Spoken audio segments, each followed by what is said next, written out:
আসসালামু আলাইকুম। স্বাগত জানাচ্ছি বিডি চ্যানেল 4 রাতের সংবাদে। সাথে আছে আমি লোরা চৌধুরী। শুরুতে আলমগীর হোসেন সিটি সংবাদ শিরোনাম।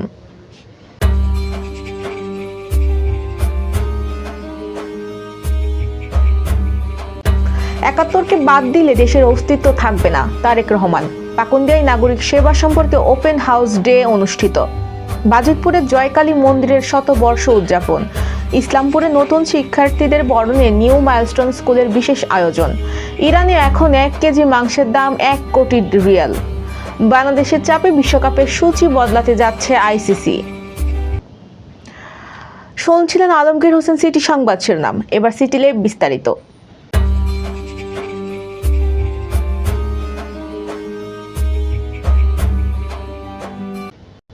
বিএনপির ভারপ্রাপ্ত চেয়ারম্যান তারেক রহমান বলেছেন, মুক্তিযুদ্ধই বাংলাদেশের রাষ্ট্রীয় ও রাজনৈতিক ভিত্তি। একাত্তরকে বাদ দিলে দেশের অস্তিত্বই থাকবে না। তিনি বলেছেন, সাম্প্রতিক গণ অভ্যুত্থানের পর দেশে যে নতুন রাজনৈতিক বাস্তবতা ও সম্ভাবনা সৃষ্টি হয়েছে তা কাজে লাগিয়ে সরকার ও বিরোধী দল সহ সবাই একসঙ্গে দেশকে এগিয়ে নিতে হবে। আজ দুপুরে গুলশানে বিএনপি চেয়ারপারসনের রাজনৈতিক কার্যালয়ে বাম দলগুলোর সমন্বয়ে গঠিত গণতান্ত্রিক যুক্তফ্রন্টের নেতাদের সঙ্গে সাক্ষাৎকালে এসব কথা বলেন তারেক রহমান। জাতীয় ঐক্যের উপর গুরুত্ব আরোপ করে বিএনপির ভারপ্রাপ্ত চেয়ারম্যান বলেন, বর্তমান রাজনৈতিক সুযোগকে কাজে লাগিয়ে গণতান্ত্রিক ব্যবস্থা সুদৃঢ় করতে হবে। সাক্ষাৎকালে গণতান্ত্রিক যুক্তফ্রন্টের নেতারা বিএনপি চেয়ারপারসন ও সাবেক প্রধানমন্ত্রী বেগম খালেদা জিয়ার মৃত্যুতে গভীর শোক ও সমবেদনা জানান। পাশাপাশি দেশের চলমান রাজনৈতিক পরিস্থিতি নিয়ে তারেক রহমানের সঙ্গে মতবিনিময় করেন তারা। এবার ম্যাপেল ইন্টারন্যাশনাল স্কুল স্থানীয় সংবাদ।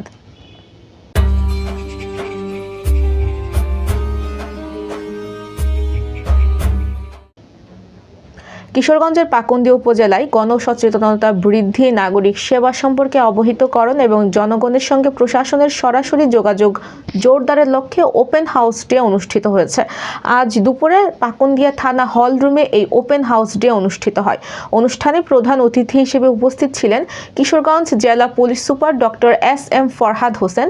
তিনি বলেন, ওপেন হাউস ডে জনগণ ও প্রশাসনের মধ্যে দূরত্ব কমিয়ে আনে এবং স্বচ্ছ ও জবাবদিহিমূলক প্রশাসন গঠনে গুরুত্বপূর্ণ ভূমিকা রাখে। বিশেষ অতিথি হিসেবে উপস্থিত ছিলেন পাকুন্দিয়া উপজেলা নির্বাহী অফিসার রূপম দাস। তিনি বলেন, নির্বাচন সহ বিভিন্ন সরকারি সেবা সম্পর্কে জনগণের সচেতনতা বাড়াতে এই ধরনের আয়োজন অত্যন্ত কার্যকর। জনগণ সরাসরি তাদের মতামত ও সমস্যার কথা তুলে ধরার সুযোগ পাচ্ছে, যা প্রশাসনের জন্য সহায়ক। কিশোরগঞ্জের বাজিতপুর উপজেলার শোভারামপুরের প্রাচীন শ্রী শ্রী জয়কালী মন্দিরের শতবর্ষ নানা অনুষ্ঠানমালার মধ্য দিয়ে উদযাপন করা হয়েছে। আজ দিনব্যাপী অনুষ্ঠানমালায় ছিল চণ্ডী পাঠের আয়োজন, ধর্মীয় ও জয়কালী মন্দিরের ইতিহাস এবং ঐতিহ্য বিষয়ক আলোচনা সভা। এছাড়া মন্দির দাতা ও মন্দির পরিচালনার দায়িত্ব পালনকারীদের আত্মনিত্য ধাম প্রাপ্তির লক্ষ্যে বিশেষ প্রার্থনা সভা অনুষ্ঠিত হয়। এসব অনুষ্ঠানের মাঝে শতবর্ষ উদযাপন কমিটির পক্ষ থেকে বিগত দিনে ভূতপূর্ব জয়কালী মন্দির পরিচালনাকারী 5 জনকে সম্মাননা ক্রেস্ট প্রদান করা হয়েছে। ক্রেস্ট প্রাপ্তরা হলেন জয়কালী মন্দির কমিটির সাবেক সভাপতি দুলাল চক্রবর্তী, সাবেক সাধারণ সম্পাদক নরেশ চন্দ্র দাস ও পদ্মলোচন ধর, সাবেক কোষাধ্যক্ষ স্বপন চন্দ্র ঘোষ এবং সাবেক কার্যকরী সদস্য চিত্তরঞ্জন পাল। জয়কালী মন্দির শতবর্ষ উদযাপন কমিটির সভাপতি নয়ন চন্দ্র দাসের সভাপতিত্বে অনুষ্ঠানে প্রধান আলোচক ছিলেন ঢাকার রামকৃষ্ণ মঠ ও রামকৃষ্ণ মিশনের সহ সাধারণ সম্পাদক শ্রীমৎ হরিদাস আনন্দ। ক্রেস্ট প্রদান করেন বাজিতপুর সরকারি কলেজের অবসরপ্রাপ্ত অধ্যাপক বাবু ইন্দ্রজিৎ দাস।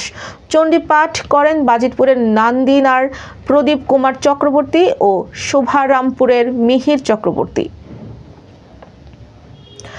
জামালপুরের ইসলামপুরের স্বনামধন্য শিক্ষা প্রতিষ্ঠান নিউ মাইলস্টোন স্কুলের নবীন শিক্ষার্থীদের বরণ উপলক্ষে বর্ণাঢ্য অনুষ্ঠানের আয়োজন করা হয়েছে। আজ দিনব্যাপী স্কুল মাঠ প্রাঙ্গণে বার্ষিক পরীক্ষার সমাপনী অনুষ্ঠানের পাশাপাশি নবীন বরণ অনুষ্ঠান 2026 অনুষ্ঠিত হয়। অনুষ্ঠানে সভাপতিত্ব করেন নিউ মাইলস্টোন স্কুলের পরিচালক মোহাম্মদ রিপন মোস্তাক।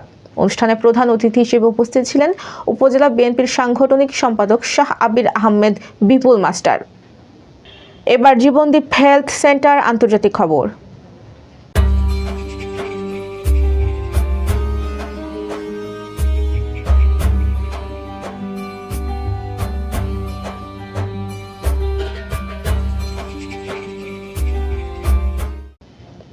ইরানের অর্থনীতিতে ভয়াবহ বিপর্যয় নেমে এসেছে।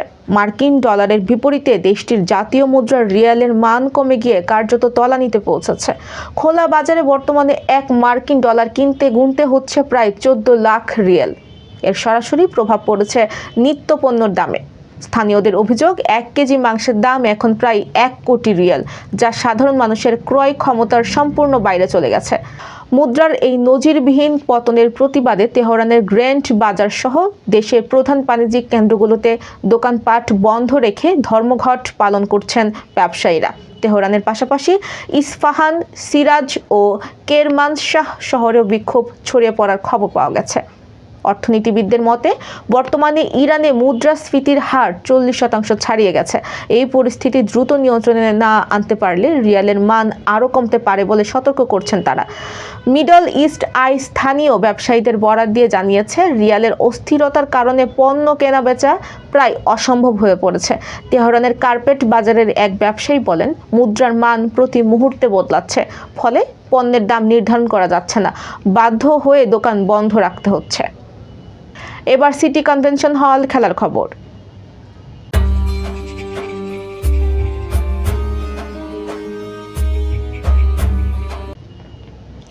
বাংলাদেশের চাপে 2026 টি-20 বিশ্বকাপের নতুন সূচি তৈরি করতে যাচ্ছে আন্তর্জাতিক ক্রিকেট সংস্থা আইসিসি। নিরাপত্তা ইস্যুতে বাংলাদেশের ম্যাচ ভারত থেকে সরিয়ে নেওয়ার প্রক্রিয়া শুরু হয়েছে বলে জানিয়েছে ভারতীয় সংবাদ মাধ্যম ইন্ডিয়ান এক্সপ্রেস। 2026 টি-20 বিশ্বকাপে বাংলাদেশের ম্যাচ ভারত থেকে সরিয়ে নেওয়ার বিষয়ে আইসিসির সঙ্গে যোগাযোগ করেছে বাংলাদেশ ক্রিকেট বোর্ড। নিরাপত্তা সংখ্যার কথা জানিয়ে ভেন্যু পরিবর্তনের অনুরোধ জানিয়ে গতকাল আইসিসির কাছে চিঠি পাঠায় বিসিবি। একই দিনে ক্রিক বাজের এক প্রতিবেদনে বলা হয়, বাংলাদেশ ম্যাচ শ্রীলঙ্কায় সরিয়ে নেওয়ার বিষয়ে আইসিসি ইতিবাচক অবস্থানে রয়েছে। সাপ্তাহিক ছুটির কারণে গতকাল কোনো আনুষ্ঠানিক সভা না হলেও আজ ইন্ডিয়ান এক্সপ্রেসের প্রতিবেদনে বলা হয়েছে, বিসিবির অনুরোধের প্রেক্ষিতে বাংলাদেশের জন্য সূচি পরিবর্তনের কাজ শুরু করেছে আইসিসি। প্রিয় দর্শক, এই ছিল বিডি চ্যানেল 4 রাতের সংবাদ। সবাইকে পরবর্তী সংবাদ দেখার আমন্ত্রণ জানিয়ে আজকের মতো এখানেই বিদায় নিচ্ছি। সবাই ভালো থাকবেন, সুস্থ থাকবেন এবং নিত্য নতুন সংবাদ পেতে বিডি চ্যানেল 4 ফেসবুক পেজ ও ইউটিউব চ্যানেল সাথেই থাকুন। আল্লাহ হাফেজ, শুভরাত্রি।